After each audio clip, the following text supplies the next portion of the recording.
ଯେତେବେଳେ ତାଙ୍କର ପୋଷ୍ଟର ଦେଖି ଦିଅନ୍ତି ସବୁ ଜାଣନ୍ତି ତାଙ୍କ ହୃଦୟରେ କଣ ଅଛି ଆଉ କି ପ୍ରକାର ସେ ଆରାଧନା କରନ୍ତି ଆଉ କି ପ୍ରକାର ଲୋକଙ୍କୁ କେମିତି ସେ ଆଟ୍ରାକ୍ସନ ବା ସେ ଯୋଉ ଗୀତ କି ଆରାଧନା ଦ୍ଵାରା ଗୀତ ଦ୍ଵାରା ମନଛୁଆଁ ଗୀତ ଲୋକଙ୍କୁ ଆଣିଦିଏ।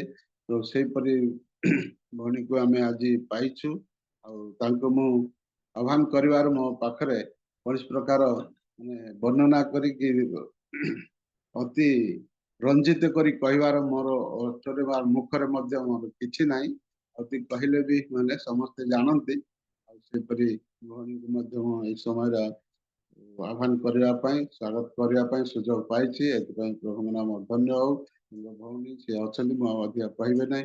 ମୋର ଅଳ୍ପ ସମୟ ଆଗକୁ ଯେଉଁ ବିଷୟରେ ପ୍ରାର୍ଥନା ନିମନ୍ତେ ଆଉ ଆମର ହୋଷ୍ଟ ମହାଶୟ କହିଥିଲେ ଆମେ ଯାଉଛୁ ଭବାନୀପାଟଣା ଆମେ ଯିବୁ। ଆଉ ସେ ରହୁଛନ୍ତି କିଏ ନୁହନ୍ତି ଆମର ନଳିନୀ ଭଉଣୀଙ୍କର ସାନ ଭାଇଙ୍କର ନଳିନୀ ଜେନାଙ୍କ ସାନ ଭାଇଙ୍କର ଝିଅ ରହିଯାଇଛି। ଆମେ ବାହାରୁଛୁ ତଥାପି ମୁଁ ଏ ସମୟରେ ଡାକୁଛି ଆମମାନଙ୍କର ପଦ୍ମାସିନୀ ପରାଡ଼ ଭଉଣୀ ଅଛନ୍ତି ସେ ସମୂହକୁ ଆସିବେ ପ୍ରଭୁଙ୍କର ଦାସୀ ଆଉ ଆରାଧନା କରି ଆଉ ପ୍ରତ୍ୟେକକୁ ପ୍ରଭୁଙ୍କ ନିକଟବର୍ତ୍ତୀ କରାଇବେ। ଆସନ୍ତୁ ଭଉଣୀ ଆମେ କରତାଳ ଦେଇ ପଦ୍ମାସିନୀ ଭଉଣୀକୁ ଆମେ ଆହ୍ୱାନ କରିବା ସେ ସମୂହକୁ ଆସିବେ ଆରାଧନା କରି ପ୍ରଭୁ ନିକଟକୁ ପ୍ରେଜ ଦ ଲର୍ଡ ଆଜ୍ଞା। ପ୍ରଭୁଙ୍କ ମହତ୍ ନାମର ଧନ୍ୟବାଦ ହଉ। ପ୍ରଭୁ ଆମମାନଙ୍କୁ ଅନୁଗ୍ରହ କଲେ ଦୟା କଲେ ଆଉ ମାନେ ପ୍ରାର୍ଥନାରେ ବି କହୁଥିଲୁ ରାତି ସାରା ଆମମାନଙ୍କର ସହବର୍ତ୍ତୀ ପରମେଶ୍ୱର ହେଇ ଆଉ ଗୋଟିଏ ଦିନ ଆମମାନଙ୍କ ଜୀବନରେ ଯୋଡି ଦେଲେ ଯୋଉ ଦ୍ଵାରା କି ଆମମାନେ ଏ ପ୍ରାତଃ ସମୟରେ ପ୍ରଭୁଙ୍କର ଗୌରବ କରିବା ପାଇଁ ପ୍ରଭୁଙ୍କର ସ୍ତୁତି ବନ୍ଦନା କରିବା ପାଇଁ ଆମମାନେ ଏକତ୍ରିତ ହେଇଛୁ। ସେଥିପାଇଁ ମୁଁ ପ୍ରଭୁଙ୍କୁ ଧନ୍ୟବାଦ ଦିଏ। ନୂତନ ବର୍ଷରେ ପ୍ରଭୁ ପୁନର୍ବାର ତାଙ୍କ ଚରଣ ତଳେ ବସି ତାଙ୍କର ଗୌରବ କରିବା ପାଇଁ ପ୍ରଶଂସା କରିବା ପାଇଁ ରିଏଲ ମିନିଷ୍ଟ୍ରି ପରିବାର ତରଫରୁ ଯୋଉ ସୁଯୋଗ ଆସିଛି ସେ ସୁଯୋଗକୁ ମୁଁ ପାଇଛି। ତେଣୁ ଆମମାନଙ୍କର ହୋଷ୍ଟ ଆଜ୍ଞାଙ୍କୁ ଧନ୍ୟବାଦ ଦିଏ। ପୁଣି ଧନ୍ୟବାଦ ଦିଏ ପାଉଲ ଆଜ୍ଞାଙ୍କୁ। ଆଉ ସେ ଅତି ସୁନ୍ଦର ଭାବରେ ମତେ ସେ ସ୍ୱାଗତ କରୁଥିଲେ କିନ୍ତୁ ସେଇ ଯୋଗ୍ୟତା ମୁଁ ନୁହଁ। ମୁଁ ଜଣେ କ୍ଷୁଦ୍ର ଆଉ ପ୍ରଭୁ ଏ ପ୍ରକାର ଭାବରେ ମତେ ବ୍ୟବହାର କରନ୍ତୁ। ବେଶୀ ଅଧିକ କିଛି ବଢିମା କରି କୁହନ୍ତୁନି। ଆଉ ଯୋଉ ପ୍ରକାର ଭାବରେ ପ୍ରଭୁ ମତେ ବ୍ୟବହାର କରି ଆଣୁଛନ୍ତି ଆପଣ ମାନଙ୍କର ଆଶୀର୍ବାଦ ଆପଣ ମାନଙ୍କର ପ୍ରାର୍ଥନା ମୋ ଉପରେ ଆଉ ସେଇ ପ୍ରକାର ଭାବରେ ପ୍ରଭୁ ମତେ କଢେଇକି ନିଅନ୍ତୁ। ଆଜିର ଏ ପ୍ରାତଃ ଉପାସନାରେ ପ୍ରତ୍ୟେକ ବିଶ୍ୱାସୀ ବିଶ୍ୱାସିନୀ ପୁଣି ପ୍ରଭୁଙ୍କର ଦାସ ଦାସୀ ପ୍ରତ୍ୟେକ ଉପସ୍ଥିତ ଅଛନ୍ତି। ପ୍ରତ୍ୟେକଙ୍କୁ ମୋର ଭକ୍ତିପୂର୍ଣ୍ଣ ନମସ୍କାର ଜଣାଏ। ନମସ୍କାର। ଆସୁ ଆମମାନେ କେତୋଟି ଗୀତ ଗାଇ ପ୍ରଭୁଙ୍କର ଗୌରବ କରିବା। लगभग 5:20 ହେଇଗଲାଣି ତ କେମିତି ଭାବରେ ମୁଁ ପଢେଇବି ମୁଁ ଜାଣିନି ତଥାପି ଟ୍ରାଇ କରୁଛି। ଆମେ ଲେଟରେ ଚାଲିଛୁ ତେଣୁ କେତୋଟି ଗୀତ ଗାଇ ମାନେ ପ୍ରଭୁଙ୍କର ଗୌରବ କରିବା ପ୍ରଭୁଙ୍କର ଉପସ୍ଥିତିକୁ ଯିବା। କାରଣ ଆଜିର ଦିନ ପ୍ରଭୁ ଆମମାନଙ୍କୁ ଦେଖେଇଛନ୍ତି। ଏଇ ଦିନ ଦେଖିବା ପାଇଁ ଅନେକ ଇଚ୍ଛା କରିଥିଲେ କିନ୍ତୁ ଦେଖି ପାରି ନାହାନ୍ତି। କେତେକ ଲୋକ ରୋଗ ସହିତ ସଂଘର୍ଷ କରୁଛନ୍ତି। ଆଉ କେତେକ ଲୋକ ଆମ ଆଖି ସାମ୍ନାରେ ଚାଲିଗଲେ। ଆମମାନେ ପ୍ରାର୍ଥନା ବି କରୁଥିଲୁ ଗୋଟିଏ ପରିବାର ରେ ଦୁଃଖ ପଡିଛି। ଏ ପ୍ରକାର ଭାବରେ ଅନେକ ଲୋକ ଚାଲି ଯାଆନ୍ତି କିନ୍ତୁ ପ୍ରଭୁ ଆମମାନଙ୍କୁ ଯଦି ସୁସ୍ଥ ସବଳତା ଦେଇଛନ୍ତି ଆଉ ତାଙ୍କର ଅନୁଗ୍ରହ ସକାଶେ ଆଜି ବସି ତାଙ୍କର ଆରାଧନା କରିବା ପାଇଁ ସୁନ୍ଦର ସୁଯୋଗ ଦେଇଛନ୍ତି। ତେଣୁ ପ୍ରତ୍ୟେକଙ୍କୁ ବିନମ୍ର ଅନୁରୋଧ କରୁଛି ଆପଣ ମାନେ ନିଜ ନିଜର ଭିଡିଓକୁ ଅନ୍ କରନ୍ତୁ। ପ୍ରଭୁଙ୍କର ଉପସ୍ଥିତି ମଧ୍ୟକୁ ଆସନ୍ତୁ। ତାଳି ମାରି ଗୀତ ଗାଇ ପ୍ରଭୁଙ୍କର ପ୍ରଶଂସା କରନ୍ତୁ କାରଣ ପ୍ରଭୁ ଆମମାନଙ୍କୁ ଅନୁଗ୍ରହ କରିଛନ୍ତି। प्रभु हमनको दया कर दिन देखा ଦେଇଛନ୍ତି। आज का दिन यहोवा ने बनाया है हम उसमें आनंदित है। ये गीत गाय माने प्रभु गौरव करवा प्रत्येक माने ताली मारी प्रभु प्रशंसा करवा। आज का दिन यहोवा ने बनाया है हम उसमें आनंदित हो। आज का दिन यहोवा ने बनाया है हम उसमें आनंदित आनंदित हो। प्रभु का महिमा मिले चाहे वो मेरा अपमान, प्रभु का महिमा मिले चाहे वो मेरा अपमान, वो बड़े में घटो चाहे उसी का ध्यान। आज का दिन यहोवा ने बनाया है, हम उसमें आनंदित हो, आनंदित हो। आज का दिन यहोवा ने बनाया है, हम उसमें आनंदित हो, आनंदित हो। स्तुति प्रशंसा करे क्यों ना कुछ होता रहे, उसको हम भरते रहे चाहे जहाँ भी रहे। स्तुति प्रशंसा करे क्यों ना कुछ होता रहे, उसको हम भरते रहे चाहे जहाँ भी रहे। आज का दिन यहोवा ने बनाया है, हम उसमें आनंदित हो, आनंदित हो। आज का दिन यहोवा ने बनाया है, हम उसमें आनंदित हो, आनंदित हो। ताहू तेरे पास मुझको है तुझसे मुझको कबूल कर ले, पापों से शुद्ध कर ले। आता हूँ तेरे पास मुझको है तुझसे मुझको कबूल कर ले, पापों से शुद्ध कर ले।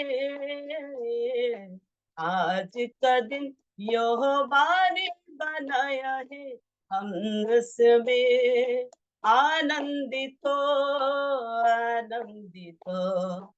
आज का दिन यहोवा ने बनाया है, हम उसमें आनंदित हो, आनंदित हो, आनंदित हो, आनंदित हो।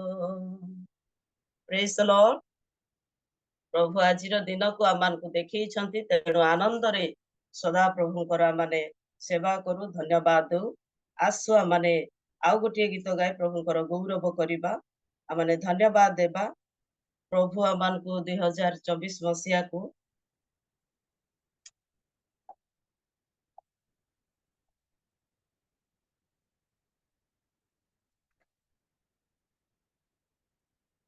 नूतन वर्ष रे प्रभु आमको कढ़े आनी ताको आमे विदाय देचु 2024 मसीहा को। अनेक रोग संकट, अनेक समस्या, अनेक कष्ट दे आमाने आसिलु, तथापि प्रभु आमको अनुग्रह करिसेंती। सेथिपाई मो प्रभु को धन्यवाद दिए। अति सुंदर गीत, मीनिंगफुल गीत, ए गीत गाई आमाने प्रभु को गौरव करिबा।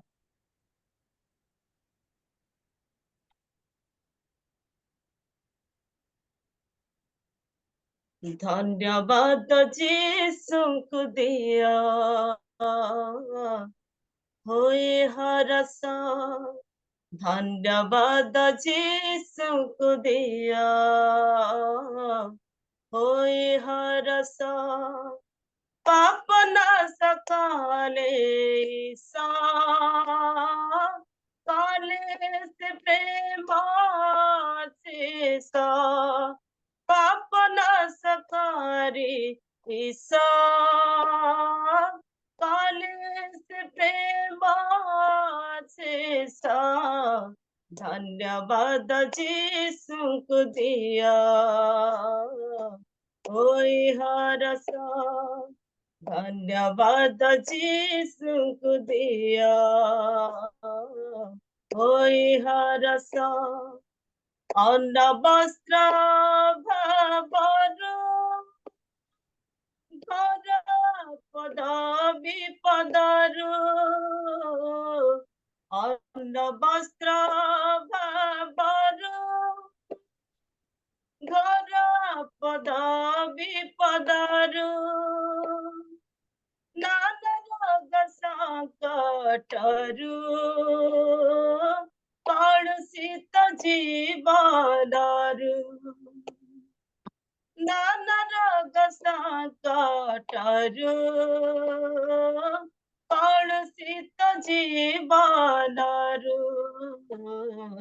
रक्षा करिणा ईश्वर देले सुस्थ शरीर रक्षा करिणा ईश्वर देले सुस्थ शरीर क्षमी आमर कलुषा कले से कृपा शेष क्षमी आमर कलुषा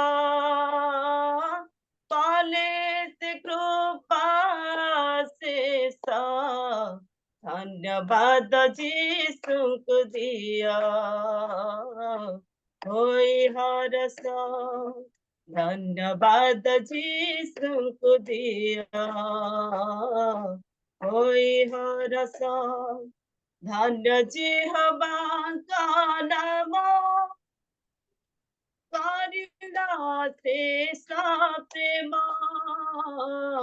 धन्य जिह्वाका नाम करुणा शेष प्रेम आम पापानुसारे प्रतिफल से न देने आम पापानुसारे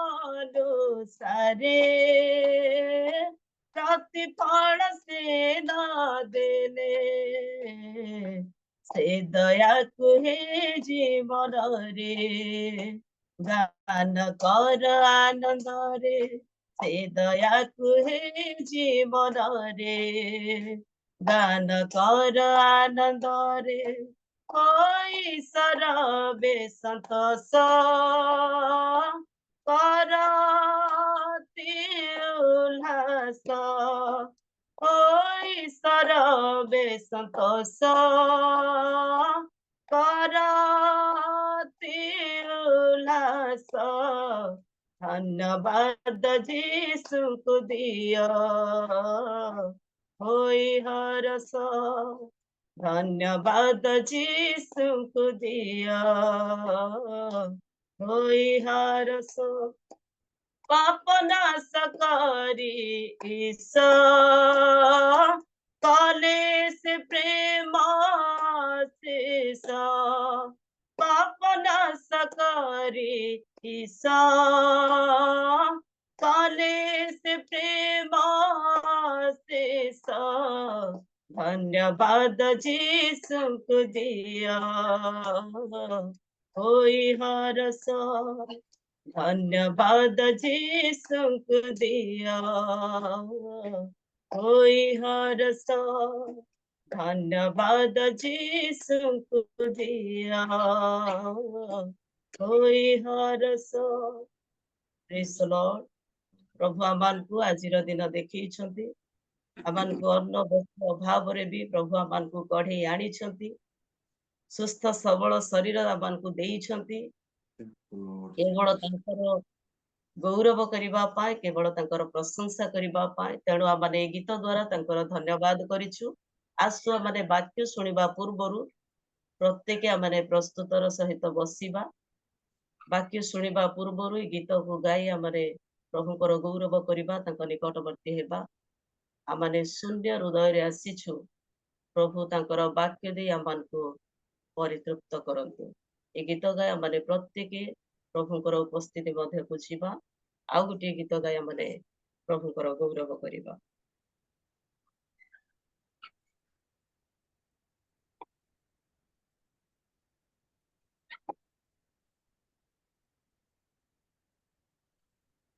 hallelujah, praise the Lord, praise the Lord. प्रिय प्रभु धन्यवाद देउछु, धन्यवाद देउछु, धन्यवाद देउछु।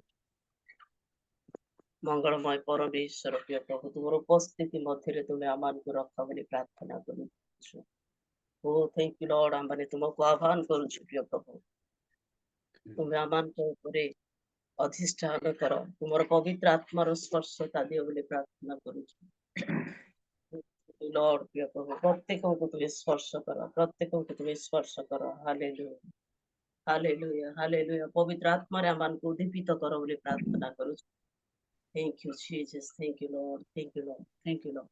Thank you, Lord Jesus. Hallelujah. पवित्र महान प्रभु हे श्री चरणे आसी अछि मो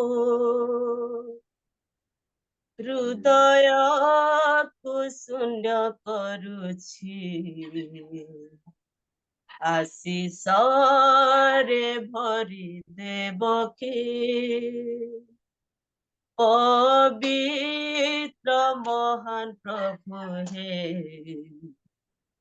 श्री चरणे आसी अछि मो हृदय को शून्य करुछि आशीष रे भरी देव के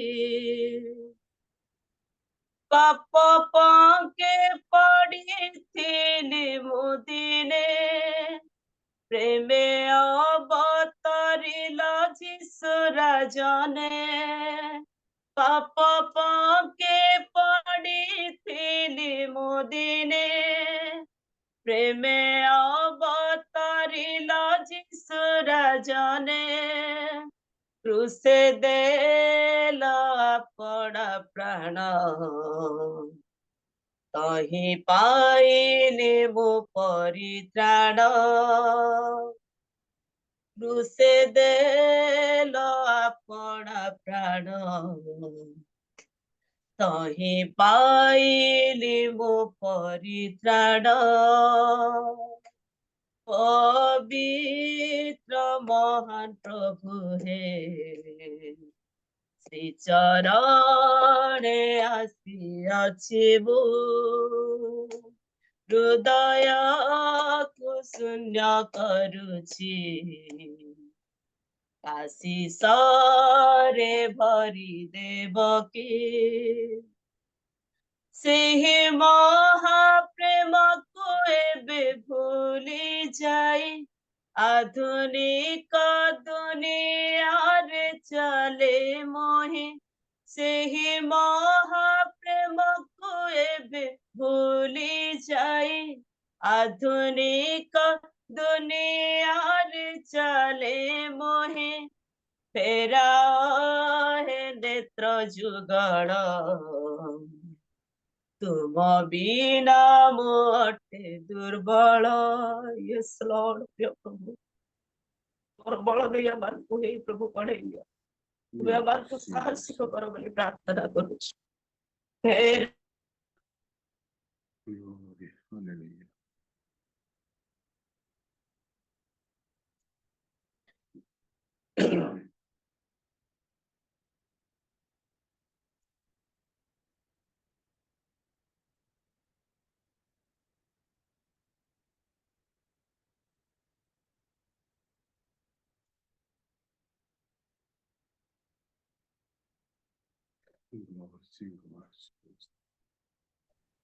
सारे भरी देव की पवित्र महान प्रभु हे श्री चरणे आसी अछि मो पवित्र आत्मा रे कर दीपित मोहे मृत मात्र तुमे जीवित पवित्र आत्मा रे कर दीपित मोहे मृत मात्र तुमे जीवित जेन्हे फली विफल बहुत ପିତାମହେ ବେ ମହିମାନ୍ବିତ ଯେହ୍ନେ ଫଳି ବିଫଳ ବହୁତ ପିତାମହେ ବେ ମହିମାନ୍ବିତ पवित्र महान प्रभु हे श्री चरणे आसी अछि मु हृदय को शून्य करुछि आशीष रे भरी देव की पवित्र महान प्रभु हे श्री चरणे आसी अछि मु हृदय को शून्य करुछि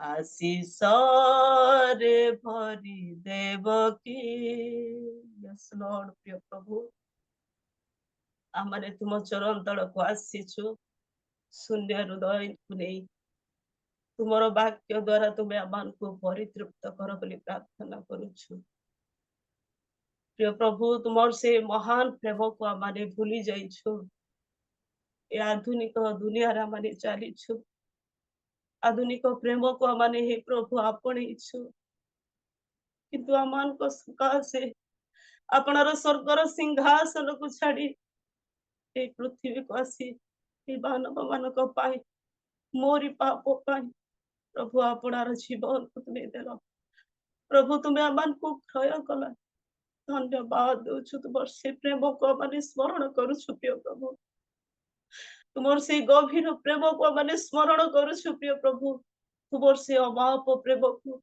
से अवर्णनीय प्रेम को माने स्मरण करूछु प्रिय प्रभु जहा कि आमान को पाटी रे भाषा नाही ए प्रकार भाबरे तुम्हें प्रेम करिछ जगतर पिता माता ओ प्रभु आमानकर बंधु परिजन किछि क्षण पाए मान को प्रेम करंती जेतेबेला माने हे प्रभु समान कठारे भूल करू भटका करू प्रभु से माने आमान को छाड़ी चली जानती किंतु आमाने केते पाप कले मत केते भूल कले भी तुम्हें आमान को छाड़ी जाई ना प्रिय प्रभु तुम्हें आमान कर संगे संगे रहिछ आ तुम्हें आमान को प्रभु डाकुछ हे परिश्रांत भारग्रस्त समस्त लोक मो निकट को आस विश्राम पाइबो यस लॉर्ड प्रभु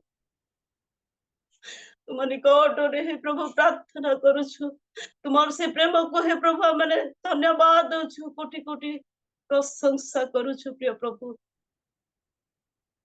मंगलमय परमेश्वर प्रिय प्रभु तुम्हें आमान को दया कर पवित्र आत्मा रे प्रिय प्रभु तुम्हें आमान को दीपित कर बोली प्रार्थना करुछु हमर ए शिथिल मन को तुम्हें काढी नहीं जाओ बोली प्रार्थना करुछु ए दिन मानकर प्रिय प्रभु आत्मा रे जिपरि उदित कहि परिबो एथिपाई तुम्हें साहाय्य कर जो द्वारा कि हे प्रिय प्रभु आमाने तुमर सेवा करू करू तुमर गौरव करू करू तुमर प्रशंसा करू करू 100 गुण 60 गुण फल फड़ी पारिबु एथिपाई तुम्हें साहाय्य कर बोली प्रार्थना करूछु आमार योग्य किंचन थोड़ी मात्र हेले सुधा प्रिय प्रभु तुम्हें आमान को प्रेम करिछ सेथिपाई धन्यवाद दउछु आमाने कर्मण्य हे प्रिय प्रभु ए जगह रे पड़ी रहिछु तथापि तुम्हें आमान को हे प्रभु गोटिए पर गोटिए वर्ष आमान को अनुग्रह पर अनुग्रह करी छाड़ी जाइछ काले ही वर्ष फेरी जिवे परा काले ही वर्ष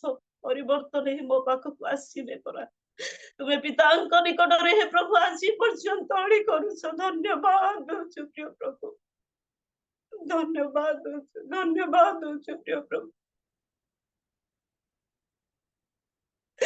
तुम्हारा गौरव करुछु तुम्हारा प्रशंसा करुछु प्रिय प्रभु तथापि हमने एडे अयोग्य किंचन प्रिय प्रभु तुम ठार दूर को चली जाउछु प्रभु बारे बारे प्रभु तुमको दुख दउछु बाबा क्षमा कर राजा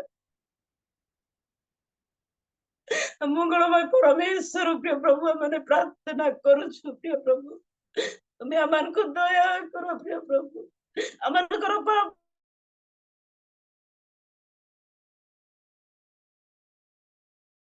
मानकर पाप से दूर करिछ सेथि पाए धन्यवाद दउछु प्रिय प्रभु धन्यवाद दउछु धन्यवाद दउछु धन्यवाद दउछु प्रिय प्रभु तुमर से अनुग्रह को जदि आमने गोटी गोटी करी स्मरण करिबो प्रभु आमानकर पार्टी रे भाषा नाही कि प्रकार भाबरे तुमको धन्यवाद देबो तुमे आमानको जीवन रे बंचिबा पाई देलो प्रभु सुस्थ सबल शरीर देलो प्रतिटी आवश्यकता जोगैलो आम परिवार को सुरक्षा देलो सेति पाई धन्यवाद दउछु प्रभु आमानकर समस्त आवश्यकता तुम्हें जोगैलो सेति पाई धन्यवाद दउछु धन्यवाद दउछु धन्यवाद दउछु दिन पर दिन मास पर मास वर्ष पर वर्ष अतिबाहित करिया माने चालुछु किंतु तुम ठारू अवहेलित जीवन काटुछु सेति पाई तुमे हे प्रिय प्रभु आमान क्षमा कर पुणी एक आत्मिक जीवन रे आमान को उद्दीपित कर जो द्वारा कि हे प्रभु आमाने तुम निकटवर्ती हे पारिबो एथि पाई तुमे सहाय्य कर प्रभु तुमे जदि आमानकर डाक शुणिब नाही तुमे जदि आमानकर रब शुणिब नाही ताहले आमाने कहा निकटक जीव प्रिय प्रभु आमानकर दुख आमानकर समस्या आमानकर कष्ट कहा निकटरे जणैबो प्रिय प्रभु हे प्रार्थना श्रवणकारी एकमात्र स्वर्गस्थ पिता तुमे दया करी आमानको आशीर्वाद कर केही नाही प्रिय प्रभु ए जगत रे आमानकर प्रार्थना शुणिबा पाई केवल तुमे आपणर कर्ण को उन्मुक्त करिछ प्रिय प्रभु आमानकर प्रार्थना शुणिबा पाई thank you Jesus thank you lord किए अच्छे ए जगत रे मो प्रार्थना शुणिबाकू केही नाही तुम बिना जीसु दुख मोर जानिबाकू किए अच्छे ए जगत रे मो प्रार्थना शुणिबाकू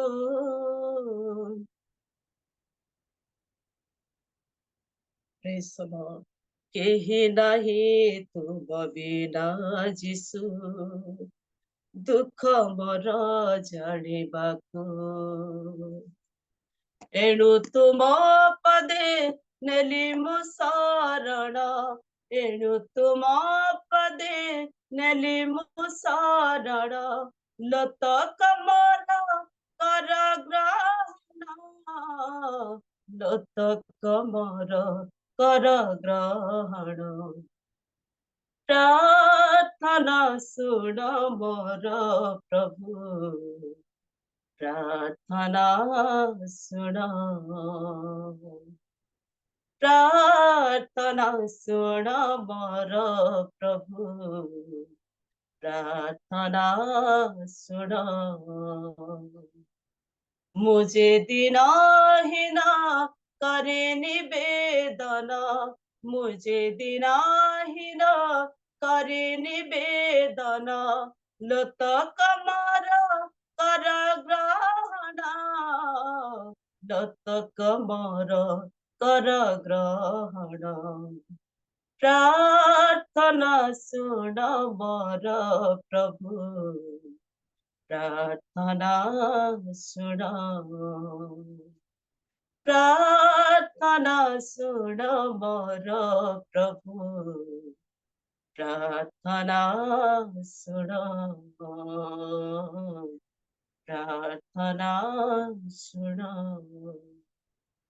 यस लॉर्ड धन्यवाद दउछु प्रिय प्रभु तुमे आमानकर प्रार्थना सुन प्रार्थना अनुसार तुमे आमानको आशीर्वाद कर अनुग्रह कर दयामय स्वर्गस्थ पिता प्रार्थना करुछु धन्यवाद दउछु तुमर उपस्थिति मध्य रखिल से धन्यवाद दउछु तुमर उपस्थिति को अनुभव करबा पाई देल से धन्यवाद दउछु प्रभु धन्यवाद दउछु माने जिते जण बसिछु प्रत्येक को तुमे आशीर्वाद कल आत्मार अभिषेक कल धन्यवाद दउछु प्रार्थना करुछु प्रभु वाक्य रूपी परमेश्वर जो वक्ता को तुमे मनोनीत करिछ वाक्य कहवा निमंते तुमे प्रचुर रूपे आशीर्वाद कर तुमे वक्ता हे वाक्य दे तुमे आमानको प्रत्येक को परितृप्त कर धन्यवाद दउछि सुंदर आराधना करबा पाई सुजोग देथिबा सकासे समस्त प्रार्थना विनती तुमको दे जिसु तुम नाम रे मांगिली आमेन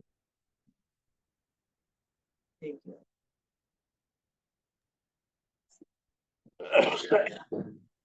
प्रभु को मत नाम धन्यवाद हो। प्रभु को दासी अति हृदय स्पर्शी गीत सब गान कर वर्षिप आज कर प्रभु तांको दासी को इभांजलिस्ट पद्मासिनी कराड़ मैडम को बहुल भाव आशीर्वाद करंतु, तांको सेवा कार्य आशीर्वाद करंतु, तांको परिवार को आशीर्वाद करंतु। अधिक समय हो जाइछि आम सीधा सड़क प्रभुंकर से मुख निर्गत जीवंत वाक्य को श्रवण करने छिपा।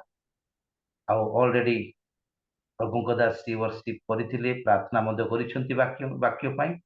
आमानक मध्यरे प्रभु को दास अछंती जे कि मुख खोलिले प्रभुंकर वाक्य बाहरे। प्रभु ताको माइटी भाव में व्यवहार करुछंती, ऑफलाइन रे ऑनलाइन रे। से जने उत्तम स्पीकर अटंती। से प्रभु को दास को पाई आमे बहुत खुशी अटु आछि। प्राय से व्यस्त रुहंती, सेवा कार्य व्यस्त रुहंती। प्रभु को दास रेवरेंड जुगल जेना सार आम मध्य अच्छी। प्रभु जीशु नाम रे प्रभु को दास को मु स्वागत करे। प्रभु को दास सम्मुख को आसबे, प्रभुंकर से मुख निर्गत जीवंत वाक्य को प्रकाश करेंगे। आसंतु एक उच्च कर ताल दे प्रभुंकर अभिषिक्त दास बालक रेवरेंड जुगल जेना सार को आमने स्वागत करिबा। Over to Jana sir, please continue. Praise the Lord.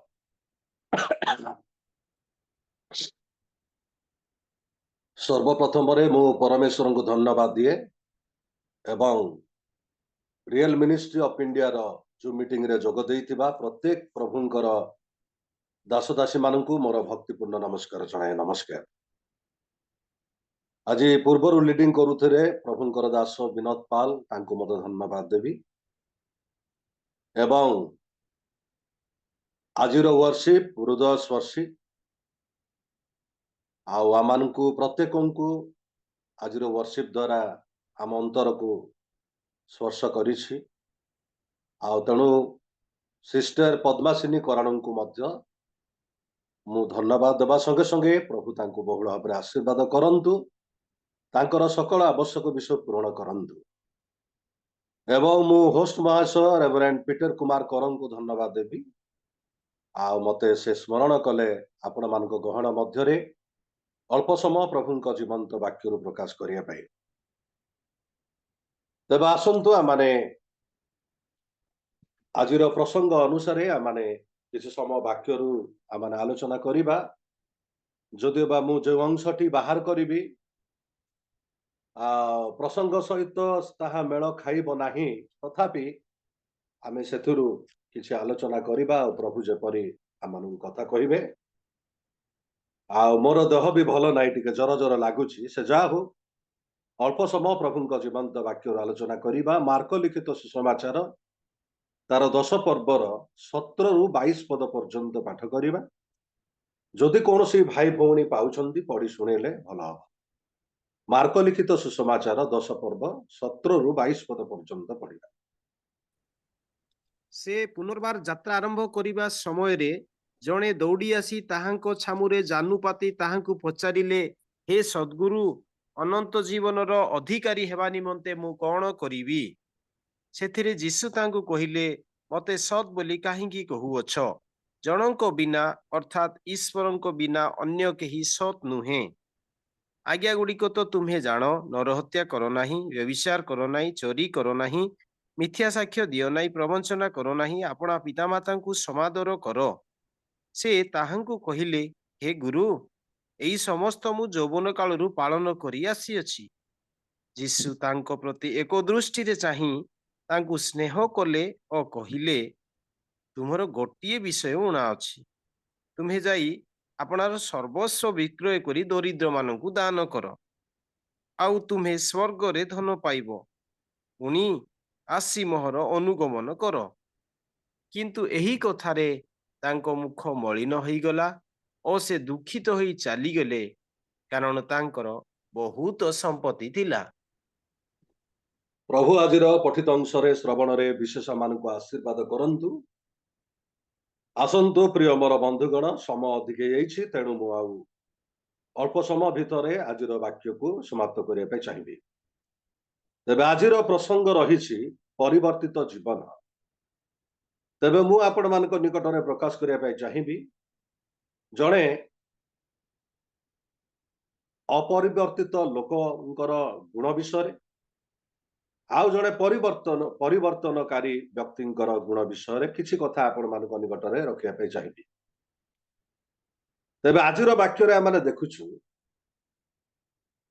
जड़े व्यक्ति दौड़ी आसी जीशुंक चरण तले पड़ी तांको कहउछंदी हे सद्गुरु अनंत जीवन अधिकारी हेबा निमंते मु कौन करिवि। प्रिय मोर बंधुगण एठी एई व्यक्तिंक कथा जदि आमे आलोचना करिबा से जड़े युवक अटंती एवं धनी युवक अटंती एवं से मध्य जड़े अध्यक्ष बोली वाक्य रे प्रकाश करा जाए। से जड़े व्यवस्था शास्त्रज्ञ मध्य आउ से जीशुंक निकट को आसी एक प्रश्न पचारुछंती हे सद्गुरु अनंत जीवन अधिकारी हेबा निमंते मु कौन करिवि। जीशुंकु से सद्गुरु बोली कहउछंती। प्रिय मोर बंधुगण जीशुंकु से जड़े सेवियर बा उद्धारकर्ता भाव से ग्रहण करिना किंतु से जड़े उत्तम टीचर गुड टीचर भावरे से तांको कौन करुचंदी प्रकाश करुचंदी कहउचंदी हे सद्गुरु। तेणु जीशु कहिले मते काहींकि सत् बोली कहूअछ जनक बिना अर्थात ईश्वरंक बिना केही सत्य नुहे। जगतर कौनसी गुरु केबे भी सत्य ही पारिबे नाही। मोर प्रिय बंधुगण केबे भी उत्तम गुरु से माने ही पारिबे नाही। तेणु ए जगह जीशु कहउचंदी तुमे मते काहींकि सत् बोली कहूअछ जनक बिना अर्थात ईश्वरंक बिना केही सत्य नुहे। आउ तमे जदि मते ग्रहण करिया पाई चाहुछ ईश्वरंकर पुत्र भावरे तुमे मते ग्रहण करि पारिबो। आउ तांकर प्रश्नटी बहुत भल थिला निजर व्यक्तिगत जीवन पाए आम समस्तंक निमंते प्रश्नटी से कौन करछंती पचारिछंती हे सद्गुरु अनंत जीवन अधिकारी हेबा निमंते मते कौन करिया को पड़ियो। What shell I do may be inherit eternal life. मु कौन करिबी के उत्तम कर्म कले मु अनंत जीवन प्राप्त हेबी। प्रभु जीशु ख्रीष्ट तांकु 10 आज्ञार जहाँकि द्वितीय पार्ट रे जोड़ा रही अर्थात प्रतिवेशी को प्रेम करिवार जो 6टी आज्ञा रही से 6टी आज्ञा भितरु से तांको कहउचंती आज्ञा गुड़िक तो तुमे जान नरहत्या कर नाही व्यभिचार कर नाही चोरी कर नाही मिथ्या साक्ष्य दियो नाही प्रवंचना कर नाही एमिति प्राय 6टी आज्ञा तांको प्रदान कले। आज्ञा गुड़िक तुमे कौन कर पालन कर। आउ सेते बेले आमे देखुछु एई युवकटी कहउचंदी मु बाल्य कालरू ए समस्त पालन करी आसी अछि। प्रकृत रे युवकटी बहुत भल पिलाटी आउ से प्रभुंकर व्यवस्था उपरे तांकर आमोद थिला। प्रभुंकर वाक्य मध्य से पालन करुथिले आउ अनंत जीवन पाइबा पाई मध्य तांकर आशा आकांक्षा थिला। सेति पाई से बहुत माने इंटरेस्ट थिले। तेणु बाइबल कहे जीशु एक दृष्टि तांको चाहिए एवं स्नेह कले बहुत खुशी हेले पिलाटी से आज्ञा गुड़ी को पालन करिसंदी। परमेश्वर प्रति तांकर भय अछि आउ तेणु जीशु तांको कहउचंदी गोटे कथा तुमे जदि सिद्ध हेबा पाई चाहुछ परफेक्ट हेबा पाई चाहुछ तेबे तुमर अनेक संपत्ति रहिछि ताहा विक्रय करी दरिद्र मानकु दान कर आउ मो पछरे तुमे आस स्वर्ग रे तुमे धन पाइब। प्रिय मोर बंधुगण प्रभु जीशु ख्रीष्ट ए जगह रे ए युवकंकु कहउचंदी तुमर गोटे मात्र उणा अछि। से मद पचारिचंदी आपण ମାଥ୍ୟୁ ମାର୍କ ଲୁକ ପୁସ୍ତକରେ ଯଦି ଆପଣ ଦେଖିବେ ଯୁବକଟି ମତେ ପଚାରୁଛନ୍ତି ମୋର କଣ ଊଣା ଅଛି, ମୁଁ ତ ସବୁ ପାଳନ କରିଛି, ସବୁ ଆଜ୍ଞା ମୁଁ ପାଳନ କରିଛି, କଣ ଊଣା ଅଛି? ଯୀଶୁ କହିଲେ ତୁମର ଗୋଟିଏ ମାତ୍ର ଊଣା ଅଛି, ତୁମର ସମ୍ପତ୍ତିକୁ ବିକ୍ରୟ କରି ଦରିଦ୍ର ମାନଙ୍କୁ ଦାନ କର, ଆଉ ତୁମେ ମୋର ଅନୁଗମନ କର, ସ୍ୱର୍ଗରେ ତୁମେ ଧନ ପାଇବ। ପ୍ରିୟ ମୋର ବନ୍ଧୁଗଣ, ଯୀଶୁଙ୍କର ଏ କଥା ଶୁଣି ଧନୀ ଯୁବକଟି ଦୁଃଖିତ ହୋଇ ନିଜ ଘରକୁ ସେ ଚାଲିଗଲା। ତେବେ ଆସନ୍ତୁ ଏଥିରେ ଯୋଉ ନିଗୁଡ କଥା ଗୁଡିକ ରହିଛି ସେଥିରୁ ଆମେ ଆଲୋଚନା କରିବା। ପ୍ରିୟ ମୋର ବନ୍ଧୁଗଣ, ପ୍ରଭୁ ଯୀଶୁ ଖ୍ରୀଷ୍ଟ ଏ ଯୁବକଙ୍କୁ ପରୀକ୍ଷା କଲେ। ପରୀକ୍ଷା କରି ଏକ କଥା ସେ କହିଲେ, ଆଉ ସେ ପରୀକ୍ଷାରେ ଯୁବକଙ୍କ ଭିତରେ ଥିବା ଏକ ବିଷୟକୁ ସେ ଦେଖିପାରିଲେ, ତାହା ହେଉଛି ସେଲ୍ଫ ଲଭର। ସେଲ୍ଫ ଲଭର କହିଲେ ନିଜକୁ ଭଲ ପାଇବା ଏବଂ ପରମେଶ୍ୱରଙ୍କୁ ଭଲ ନ ପାଇ ପରମେଶ୍ୱର ଦେଇଥିବା ଗିଫ୍ଟକୁ, ପରମେଶ୍ୱର ଦେଇଥିବା ଦାନକୁ ଭଲ ପାଇବା। ଏଠି ଆମେ ଦେଖୁଛୁ ଏଇ ଯୁବକ ସେ ଧନ ପ୍ରତି ତାଙ୍କର ଆସକ୍ତ, ଧନ ପ୍ରତି ତାଙ୍କର ପ୍ରେମ ଥିଲା, ପ୍ରଭୁଙ୍କ ପ୍ରତି ତାଙ୍କର ପ୍ରେମ ନଥିଲା। ମୋର ପ୍ରିୟ ବନ୍ଧୁଗଣ, ଆଉ ଯେଉଁମାନେ ସେଲ୍ଫ ଲଭର ସେମାନେ ହଉଛନ୍ତି ଆଜ୍ଞା ଲଙ୍ଘନକାରୀ।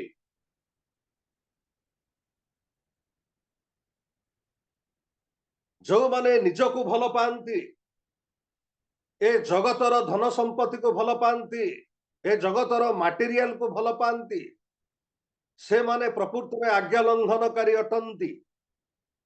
ପ୍ରିୟ ମୋର ବନ୍ଧୁଗଣ, ବାଇବେଲ ପ୍ରକାଶ କରେ ପ୍ରଥମ ଆଜ୍ଞା ଈଶ୍ୱରଙ୍କ ବିନା ଆଉ ତୁମେ କାହାକୁ ପ୍ରେମ କରିବ ନାହିଁ। କିନ୍ତୁ ଯୁବକଟି ସେ ଈଶ୍ୱରଙ୍କ ବ୍ୟତୀତ ଧନ ପ୍ରତି ତାଙ୍କର ଆସକ୍ତ ଥିଲା, ଧନକୁ ସେ ବେଶୀ ଭଲ ପାଉଥିଲେ। ସେଥିପାଇଁ ପ୍ରିୟ ମୋର ବନ୍ଧୁଗଣ, ସେ ଦୁଃଖିତ ହେଇକି ସେ ଚାଲିଗଲେ। ଯୀଶୁ ଶିଷ୍ୟ ମାନଙ୍କ ଭଳି ତାଙ୍କୁ ମଧ୍ୟ ଏକ ସୁଯୋଗ ଦେଇଥିଲେ। ପ୍ରିୟ ମୋର ବନ୍ଧୁଗଣ, ଆମେ ଦେଖୁଛୁ 12 ଜଣ ଶିଷ୍ୟ ଭିତରେ ଅନେକ ସେମାନଙ୍କର ବ୍ୟବସାୟ ପରିତ୍ୟାଗ କରି, ଅନେକ ସେମାନଙ୍କର ଚାକିରି ପରିତ୍ୟାଗ କରି ଯୀଶୁଙ୍କର ଅନୁଗମନ କଲେ। କିନ୍ତୁ ଏଇ ଯୁବକଟି ଯୋଉ ସୁଯୋଗ ତାଙ୍କୁ ଦିଆଗଲା, ଯୀଶୁ କହିଲେ ତୁମର ଧନ ବିକ୍ରୟ କରି ଦରିଦ୍ର ମାନଙ୍କୁ ଦାନ କର, ଆଉ ମୋର ଅନୁଗମନ କର, ସ୍ୱର୍ଗରେ ତୁମେ ଧନ ପାଇବ। ଯୁବକ ଯଦି ତାର ଧନ ବିକ୍ରୟ କରି ଦରିଦ୍ର ମାନଙ୍କୁ ଦେଇକି ଯୀଶୁଙ୍କ ପଛରେ ଆସିଥାନ୍ତେ, ଏଇ ଯୁବକଟି 12 ଜଣ ଶିଷ୍ୟ ଭିତରେ ହୁଏତ ବା ଜଣେ ଶିଷ୍ୟ ହେଇପାରିଥାନ୍ତେ। ସ୍ୱର୍ଗ ରାଜ୍ୟରେ ପ୍ରବେଶ କରିବାର ଅବକାଶ ସେ ପାଇଥାନ୍ତେ। ପ୍ରିୟ ମୋର ବନ୍ଧୁଗଣ, ଯେହେତୁ ଶିଷ୍ୟ ମାନଙ୍କ ଭଳି ତାଙ୍କୁ ମଧ୍ୟ ଏକ ସୁଯୋଗ ଦିଆଗଲା। ଆମେ ଶିଷ୍ୟ ମାନଙ୍କ କଥା ଯଦି ଗୋଟିଏ ଦିଟା ପଦ ପଢିବା, ଆପଣ ପଢନ୍ତୁ ଲୋକଲିଖିତ ସମାଚାର 5 ପର୍ବର 27-28 ପଦ ଟିକେ ପଢନ୍ତୁ। ଲୁକ 5 ପର୍ବର 27-28 ପଦ।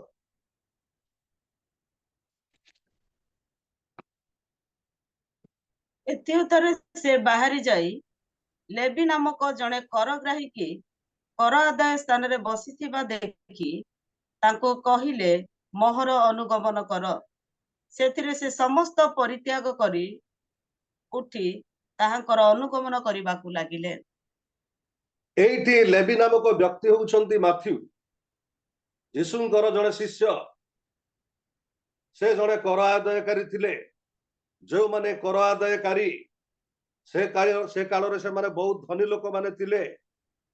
କିନ୍ତୁ ଯୀଶୁ ଯେତେବେଳେ ଡାକିଲେ ତାଙ୍କୁ, ସେ ତାଙ୍କର ଚାକିରିକୁ, ତାଙ୍କର ପରିବାରକୁ, ତାଙ୍କର ସକଳ ବିଷୟକୁ ତ୍ୟାଗ କରି ଏକ ବଡ ଭୋଜି କରି ପ୍ରଭୁଙ୍କ ଲୋକମାନଙ୍କୁ ଖାଇବାକୁ ଦେଇ ଯୀଶୁଙ୍କ ପଥରେ ସେ ଚାଲିଗଲେ। ପ୍ରିୟ ମୋର ବନ୍ଧୁଗଣ, ଆମେ ପିତର, ଯୋହନ, ଆନ୍ଦ୍ରିୟ ଏମାନଙ୍କ କଥା ଯଦି ଆଲୋଚନା କରିବା, ସେମାନଙ୍କର ବ୍ୟବସାୟକୁ, ସେମାନଙ୍କର ବୃତ୍ତିକୁ ଛାଡିକି ସେମାନେ ଯୀଶୁଙ୍କ ପଥରେ ଚାଲିଗଲେ। ଯୀଶୁଙ୍କ ପଛରେ ସେମାନେ ଚାଲିଗଲେ, ସକଳ ବିଷୟକୁ ତ୍ୟାଗ କରି। ଆଉ ଏହିପରି ଭାବରେ ଏ ଧନୀ ବ୍ୟକ୍ତିଙ୍କୁ ମଧ୍ୟ ଏକ ସୁଯୋଗ ଦିଆଯାଇଥିଲା। ଯେହେତୁ ପ୍ରଭୁଙ୍କ ରାଜ୍ୟରେ ପ୍ରବେଶ କରିବାକୁ ହେଲେ, ଅନନ୍ତ ଜୀବନ ପ୍ରାପ୍ତ ହେବାକୁ ହେଲେ ସେଲ୍ଫ ସାକ୍ରିଫାଇସ୍ କରିବାକୁ ପଡିବ, ଯାହାକି ପ୍ରଭୁ ଯୀଶୁ ଖ୍ରୀଷ୍ଟ ନିଜେ ତାହା କରିଛନ୍ତି। ଆମମାନଙ୍କୁ ସେ ଦେଖେଇଛନ୍ତି। ଦ୍ୱିତୀୟ କରନ୍ଥୀୟ ପୁସ୍ତକ 8 ପର୍ବର 9 ପଦ ଟିକେ ପଢିବା। ପ୍ରଭୁ ଯୀଶୁ ଖ୍ରୀଷ୍ଟ ନିଜେ ତାହା ସେ କଣ କରିଛନ୍ତି, ଆମମାନଙ୍କୁ ଦେଖେଇଛନ୍ତି। ପ୍ରିୟ ମୋର ବନ୍ଧୁଗଣ, ଦ୍ୱିତୀୟ କରନ୍ଥୀୟ 8 ପର୍ବର 9 ପଦ ପାଠ କରିବା। କାରଣ ଆମ୍ଭମାନଙ୍କ ପ୍ରଭୁ ଯୀଶୁ ଖ୍ରୀଷ୍ଟଙ୍କ ଅନୁଗ୍ରହ ତୁମ୍ଭେମାନେ ତ ଜାଣ, ତୁମ୍ଭେମାନେ ଯେପରି ତାହାଙ୍କ ଦରିଦ୍ରତା ଦ୍ୱାରା ଧନବାନ ହୁଅ, ଏଥିପାଇଁ ସେ ଧନୀ ହେଲେ ହେଁ କିପରି ତୁମ୍ଭମାନଙ୍କ ନିମନ୍ତେ ଦରିଦ୍ର ହେଲେ। ପ୍ରେଜ୍ ଦ ଲର୍ଡ। ଏ ଜାଗାରେ ଆମେ ଦେଖୁଛୁ ପ୍ରଭୁ ଯୀଶୁ ଖ୍ରୀଷ୍ଟ ଆମ୍ଭମାନଙ୍କୁ ଧନୀ କରିବା ନିମନ୍ତେ ସେ ଧନବାନ ହେଲେ ମଧ୍ୟ, ଧନୀ ହେଲେ ହେଁ ଆମ୍ଭମାନଙ୍କ ନିମନ୍ତେ ଦରିଦ୍ର ହେଲେ। ସେଲ୍ଫ ସାକ୍ରିଫାଇସ୍, ନିଜର ସମସ୍ତ ବିଷୟକୁ ପ୍ରଭୁ ଯୀଶୁ ତ୍ୟାଗ କଲେ। ବାଇବେଲରେ ଲେଖା ଅଛି, ସେ ଈଶ୍ୱର ରୂପୀ ହେଲେ ହେଁ ଈଶ୍ୱରଙ୍କ ସହିତ ସମାନ ହେଇ ରହିବା ନିଜ ନିମନ୍ତେ ଧରି ରଖିବାର ବିଷୟ ମନେ କଲେ ନାହିଁ। ଦାସ ରୂପ ଧାରଣ କରି ଆପଣାକୁ ଅବନତ କଲେ। କ୍ରୁଶ୍ୟ ମୃତ୍ୟୁ ପର୍ଯ୍ୟନ୍ତ ସେ ପିତାଙ୍କର ଇଚ୍ଛାକୁ ପାଳନ କଲେ। ପ୍ରିୟ ମୋର ବନ୍ଧୁଗଣ, ସେଲ୍ଫ ଲଭ୍ ରହୁଛି ବ୍ୟବସ୍ଥା ଲଙ୍ଘନ କରିବା। এই ଧନୀ ବ୍ୟକ୍ତିଟି 10 ଆଜ୍ଞା କଣ ପାଳନ କରିବ? 10 ଆଜ୍ଞାର ପ୍ରଥମ ଆଜ୍ଞା ହିଁ ସେ ପାଳନ କରିନାହିଁ। ପ୍ରିୟ ମୋର ବନ୍ଧୁଗଣ, ଯେହେତୁ ଧନ ପ୍ରତି, ଜଗତ ପ୍ରତି ଆଉ ପ୍ରଭୁ ଦେଇଥିବା ଦାନ ପ୍ରତି ତାର ଲୋଭ ଥିଲା। ଦାତାଙ୍କ ପ୍ରତି ପ୍ରେମ ନୁହଁ। ଧ୍ୟାନର ସହିତ ଆପଣ ଶୁଣନ୍ତୁ। ଦାତାଙ୍କ ପ୍ରତି ତାଙ୍କର ପ୍ରେମ ନାହିଁ। ପ୍ରଭୁ ଯେଉଁ ଦାନ ତାଙ୍କୁ ଦେଇଛନ୍ତି, ସେ ପ୍ରଭୁଙ୍କ ପ୍ରତି ପ୍ରେମ ନାହିଁ, କିନ୍ତୁ ଦାନ ପ୍ରତି ତାଙ୍କର ପ୍ରେମ।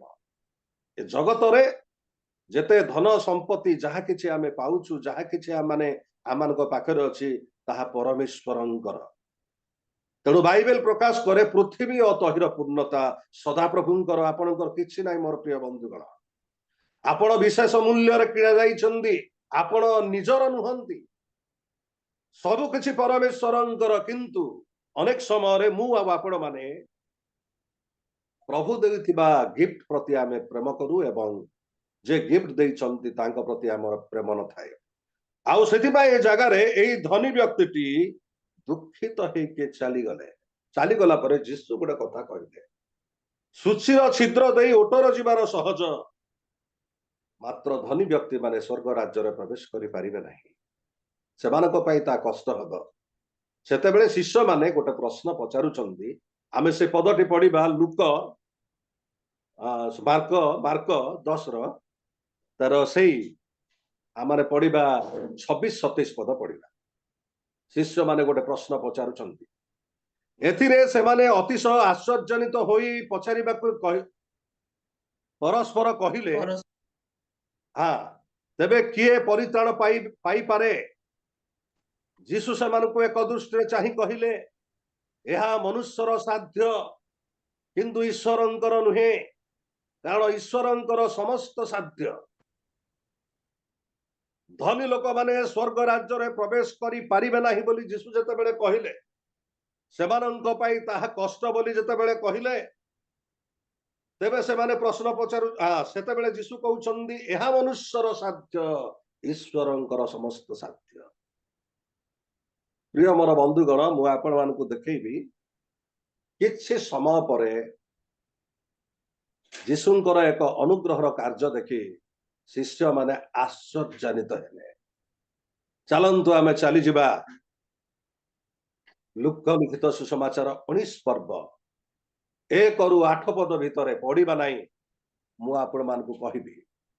सेठी आमने देखुछु लुक 19 पर्व 1 ରୁ 8 पद भितरे जक्ष्य नामक एक व्यक्ति से जड़े बांगर लोक थिले एवं से बहुत धनी लोक थिले लेखा अछि। से जीशु को देखिबा पाई से बाहरिले जेहेतु जिरीह देई से बाट देई जीशुंकर जिबार थिला। आउ जीशु को देखिया पाई से जते बेले बाहरिले बांगर हेतु से देखि पारले नाही। तेणु से दौड़ी जाए डिंबुरी गछरे चढ़िले। जेते बेले डिंबुरी गछरे चढ़िले सेते बेले मध्य से जीशु को चिन्हि पारो नाहंती। जीशु जानिले जे मते जने लोक खोजुछि। आउ जीशु डिंबुरी गछ मूल को जाई जक्ष्य को नाम धरि डाकिले, जक्ष्य तुमे शीघ्र ओले आस, आज मु तुम गृह रे रहिबी। आउ सेते बेले जक्ष्य ए कथा सुनिला परे धड़ा पड़ हेई कि ओले आसिले जीशु को सांगरे निज घर को नहीं गले।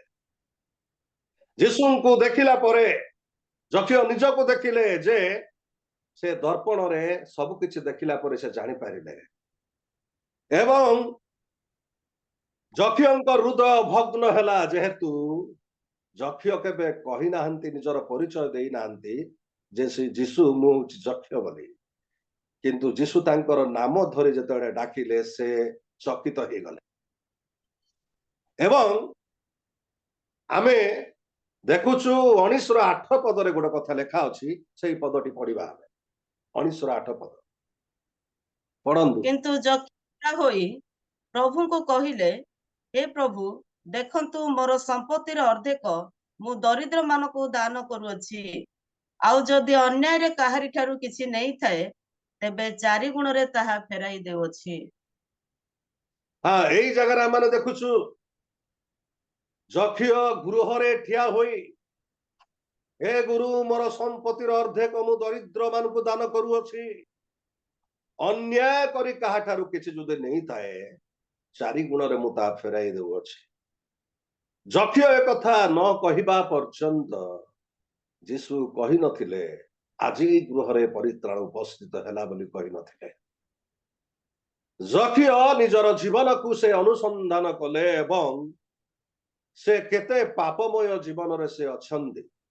आउ सेथिरु तांको बाहरिबा को पड़िबो, सेथिरु तांको परिवर्तन हेबा को पड़िबो, सेथिरु से नूतन जीवन प्राप्त हेबा को पड़िबो। आउ सेति पई तार पुराना स्वभाव को त्याग करिया पई से जीशुंक निकटरे तांकर पाप प्रवृत्ति को से स्वीकार करूछंती। से कहउछंती, हे गुरु देखंतु मोर संपत्तिर अर्धेक मु दरिद्र मानको दान करूअछि। अन्याय रे काहा ठारू किछि जदि नहीं थाए 4 गुण रे ताहा फेराई देउछि। प्रिय मोर बंधुगण, एहा होछि प्रकृत परिवर्तन, जने व्यक्तिंकर प्रकृत परिवर्तन। प्रिय मोर बंधुगण, आमे देखिलु जने धनी लोक धन प्रति आसक्त ही दुखित ही चली गला, किंतु अल्प समय भितरे शिष्य मानकु जीशु देखैले जे प्रभुंकर अनुग्रहर कार्य एठारे आउ जने धनी व्यक्ति तार धन को त्याग करी तार अन्याय कार्य को त्याग करी जीशु कठारे विश्वास करी एक नूतन जीवन प्राप्त हेबा पाए, एक परिवर्तित जीवन यापन करिबा पाए से इच्छा प्रकाश करूछंदी। आउ सेति पाए से कहउछंदी, अन्याय करी काहारी ठारू जदि मु नहीं थाए। प्रिय मोर बंधुगण, मु आपण मानकु कहिबी जो पर्यंत मो जीवन रे आपणक जीवन रे अन्याय अछि आपण केबे मध्य परिवर्तन ही नाहंती। अन्याय जीवन को जता बेले आपण छाड़िबे आपण परिवर्तित हेबे। जेहेतु व्यवस्था रे लेखाई थिला जक्ष्य मध्य जने जिहुदी लोक थिबारु व्यवस्था रे एक वाक्य को से कोन करूछंदी प्रकाश करूछंदी। यात्रा पुस्तक 22 पर्वर तार एक पद रे गोटे कथा लेखा अछि, टिके पढंतु। यात्रा पुस्तक 22 पर्वर एक पद।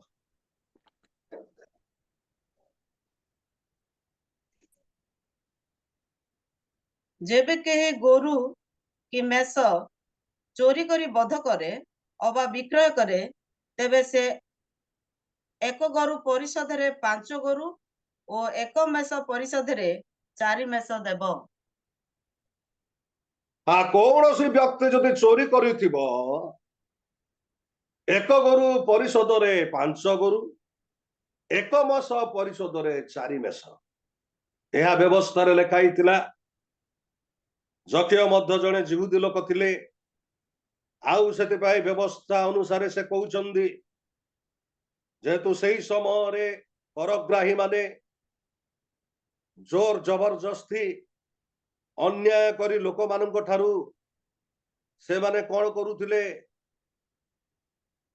ନା ସେମାନେ ବଳପୂର୍ବକ ସେମାନେ ନେଇ ଯାଉଥିଲେ। ପ୍ରିୟ ମୋର ବନ୍ଧୁଗଣ, ଆଉ ସେଥିପାଇଁ ଜକିଅ କହୁଛନ୍ତି, ଯଦି ଅନ୍ୟାୟ କରି ମୁଁ ନେଇଥିବି 4 ଗୁଣରେ ମୁଁ ତାହା ଫେରେଇ ଦେବି। ଆଉ ଯେତେବେଳେ ଜକିଅ ତାଙ୍କର ପାପ ସ୍ୱୀକାର କଲେ, ଯୀଶୁ କହିଲେ, ଆଜି ଏହି ଗୃହରେ ପରିତ୍ରାଣ ଉପସ୍ଥିତ ହେଲା, ଯେହେତୁ ଏ ମଧ୍ୟ ଜଣେ ଅବ୍ରାହ୍ମଙ୍କ ସନ୍ତାନ। ପ୍ରିୟ ମୋର ବନ୍ଧୁଗଣ, ଏଇଠି ମୁଁ କହିବାର ଉଦ୍ଦେଶ୍ୟ ଯେ ଜଣେ ଧନୀ ଯୁବକ ଧନ ପ୍ରତି ଆସକ୍ତ ହେଇ ପ୍ରଭୁଙ୍କୁ ଛାଡି ଚାଲିଗଲା। ଆଉ ସେହିପରି ଭାବରେ ଆଉ ଜଣେ ଧନୀ ବ୍ୟକ୍ତି ଧନକୁ ତ୍ୟାଗ କରି ସେ ଯୀଶୁଙ୍କ ପଥରେ ଆସିଲା, ପରିତ୍ରାଣ ପ୍ରାପ୍ତ ହେଲା, ଅନନ୍ତ ଜୀବନର ଅଧିକାରୀ। କେବଳ ସେ ନୁହେଁ, ତାଙ୍କ ସହପରିବାର ଅନନ୍ତ ଜୀବନର ଅଧିକାରୀ ହେଲେ। ଏଇଠି ଆମେ ଜକିଅଙ୍କର ପରିବର୍ତ୍ତନ କଥା ଆମେ କଣ କରିପାରୁଛୁ ଦେଖିପାରୁଛୁ। ପ୍ରିୟ ମୋର ବନ୍ଧୁଗଣ, ଗୋଟିଏ କଥା ମୁଁ ଆପଣମାନଙ୍କୁ କହିବି, ମନେ ରଖନ୍ତୁ, ପ୍ରଥମରେ ଧନ ହିଁ ଆପଣଙ୍କୁ ପ୍ରଭୁଙ୍କ ଠାରୁ ଦୂରେଇ କରିଦବ। ବିଶେଷ ପାଳକ, ପ୍ରଚାରକ, ମିଶନାରୀ ମାନେ ଯଦି ଆମେ ଅଛୁ, ଧନ, ଜଗତର ଧନ ଆପଣଙ୍କ ଠାରୁ, ଈଶ୍ୱରଙ୍କ ଠାରୁ ଆପଣଙ୍କୁ ଦୂର କରିଦବ। ଆଉ ସେଥିପାଇଁ ଧନ ତ ନିତାନ୍ତ ଦରକାର। ଯେହେତୁ ଜାଗତିକ ଭାବରେ ନିଜର ଘର ଦ୍ୱାର, ଜମିବାରି, ଗାଡି ଗୁଡା ଏହା ତ ଜଗତର ଲୋକ ହିସାବରେ ଦରକାର। କିନ୍ତୁ ମୋର ପ୍ରିୟ ବନ୍ଧୁଗଣ, ଏହି ସମସ୍ତ ବିଷୟ ସର୍ବପ୍ରଥମରେ ପ୍ରଭୁଙ୍କ ଠାରୁ ଆପଣଙ୍କୁ ଦୂରେଇ ଦବ। ସେଦିନ ସେ ଯୁବକ ଧନ ପ୍ରତି ଆସକ୍ତ ହୋଇ ସେ ଚାଲିଗଲା, କିନ୍ତୁ ଜକିଅ ତାଙ୍କର ସକଳ ଧନକୁ ଦରିଦ୍ର ମାନଙ୍କୁ ଦେଇ, ଅନ୍ୟାୟରେ ଆଣିଥିବା ଧନକୁ ଦରିଦ୍ର ମାନଙ୍କୁ ଦେଇ ଏକ ପରିବର୍ତ୍ତିତ ଜୀବନ ଯାପନ କଲା ଏବଂ ଅନନ୍ତ ଜୀବନର ଅଧିକାରୀ ହେବା ପାଇଁ ଅବକାଶଟିଏ ପାଇଲା ସେ। ପ୍ରିୟ ମୋର ବନ୍ଧୁଗଣ, ହୁଏତ ବା 2 କରନ୍ତି 5:17 ପଦରେ ଲେଖା ଅଛି, ଯଦି କେହି ଖ୍ରୀଷ୍ଟଙ୍କ ଠାରେ ଅଛି, ସେ ନୂତନ ସୃଷ୍ଟି ଅଛି, ପୁରାତନ ବିଷୟ ସବୁ କଣ ହେଇଛି, ଲୋପ ପାଇ ଅଛି। ପ୍ରଭୁ ଯୀଶୁ ଖ୍ରୀଷ୍ଟଙ୍କ ଠାରେ ଯେତିବ, ସେ ନୂତନ ସୃଷ୍ଟି ହବ, ତାର ଏକ ପରିବର୍ତ୍ତିତ ଜୀବନ ହବ। ପ୍ରିୟ ମୋର ବନ୍ଧୁଗଣ, ଆମେ ସମସ୍ତେ ଜାଣିଅଛୁ ଯେ ସାଉଲ ତାର ପୂର୍ବ ଜୀବନରେ ପ୍ରଭୁଙ୍କର ଲୋକମାନଙ୍କୁ ସେ ବାନ୍ଧି ପିଟୁଥିଲା, ସେମାନଙ୍କୁ ହତ୍ୟା କରିବା ପାଇଁ ପଛଉ ନଥିଲା, ସେମାନଙ୍କ ବିରୁଦ୍ଧରେ ସେ ଠିଆ ହଉଥିଲା।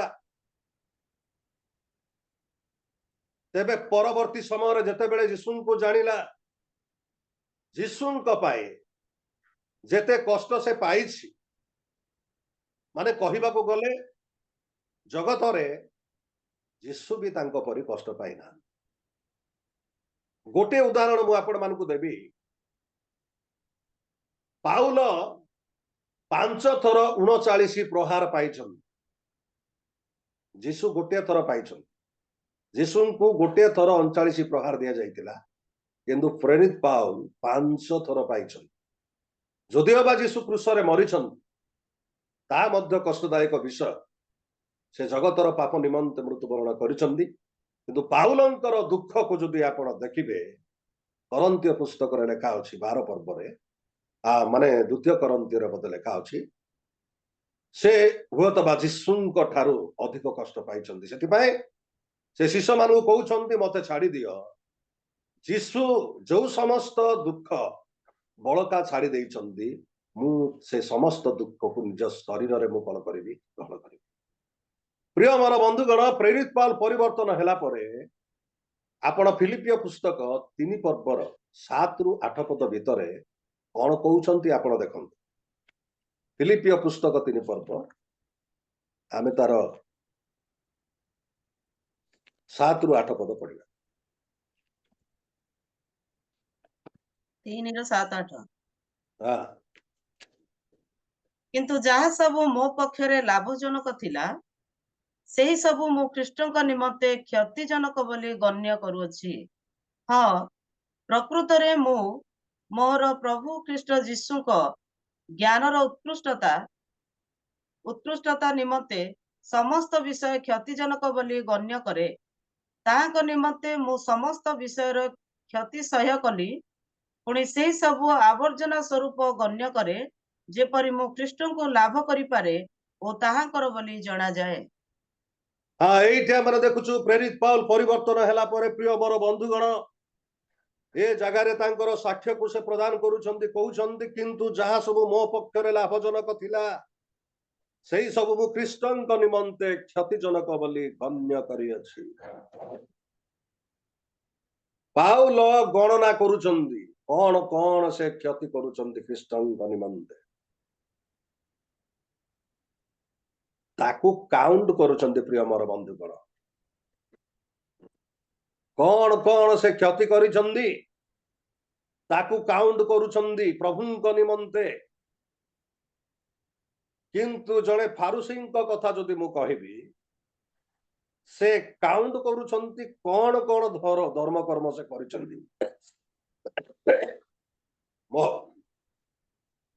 ସେ ଫାରୁସୀଙ୍କ କଥା ମୁଁ କହିବି, ଫାରୁସୀ କହୁଛନ୍ତି ମୋହର ଦଶମାଂଶ ମୁଁ ଦାନ କରୁଛି, ସପ୍ତାହରେ 2 ଥର ଉପବାସ କରୁଛି। ସେ ତାର ଧର୍ମକର୍ମ କଣ କରୁଛି ସେ କାଉଣ୍ଟ କରୁଛି ଫାରୁସୀ।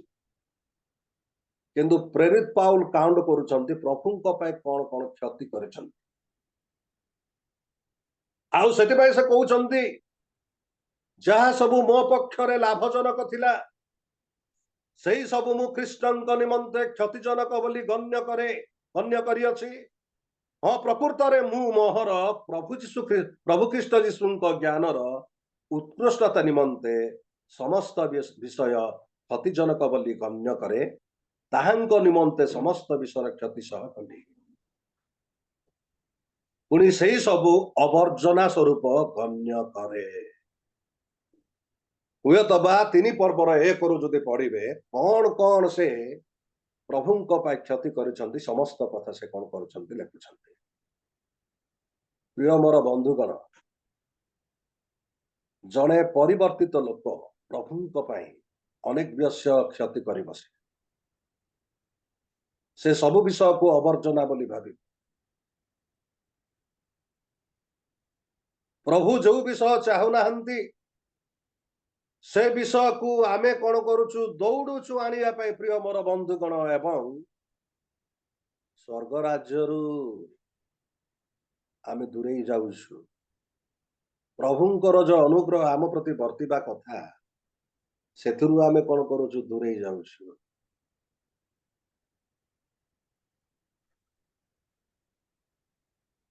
ସେଥିପାଇଁ ଜଣେ ପ୍ରଭୁଙ୍କର ଯୁବକ ଦାସଙ୍କୁ ମୁଁ କହିଥିଲି, ମୁଁ ତାଙ୍କୁ କହିଥିଲି ବାବୁ,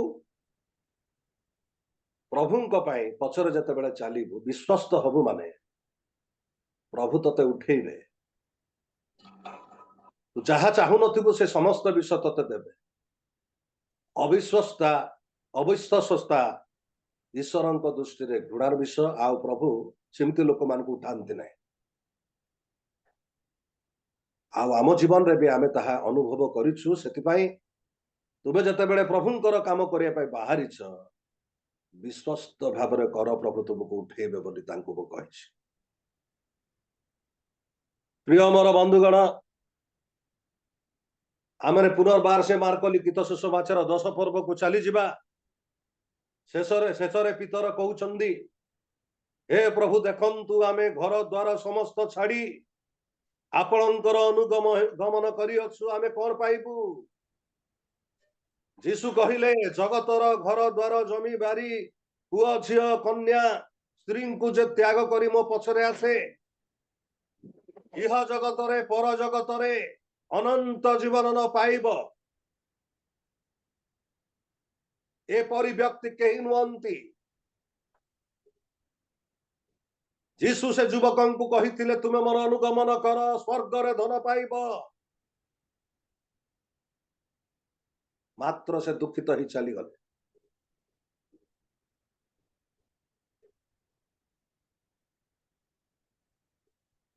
ପ୍ରଭୁଙ୍କ ପଛରେ ଯେତେବେଳେ ଆପଣ ଜଗତର ସକଳ ବିଷୟକୁ ତ୍ୟାଗ କରି ଚାଲିବେ ଏ ଜଗତରେ ପାଇବା ସଙ୍ଗେ ସଙ୍ଗେ ସ୍ୱର୍ଗରେ ଆପଣ ଧନ ପାଇବେ।